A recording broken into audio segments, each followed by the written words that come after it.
Osman was born on the 3rd of November 1604 in Istanbul.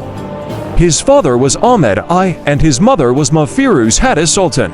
Osman II took the Ottoman throne at the age of 13, when his uncle Mustafa I was deposed.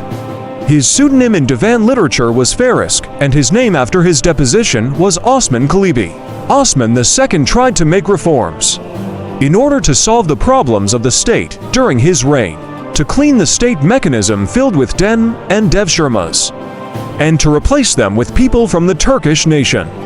He had plans such as abolishing the Janissary Corps and establishing a new army instead, and going on pilgrimage. Osman II could not find a grand vizier to implement his plans.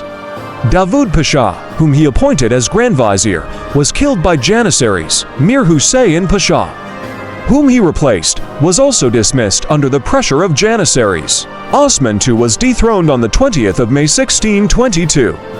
As a result of a rebellion by janissaries, Osman II was taken to Yedikule dungeons, where he was strangled to death, killed after being dethroned in a manner unprecedented in history, and subjected to various insults and attacks.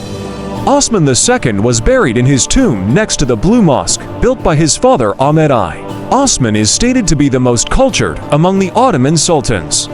He learnt Arabic and Persian and was also educated in Western languages such as Latin, Greek and Italian. He also wrote poetry and used the pseudonym Farisî.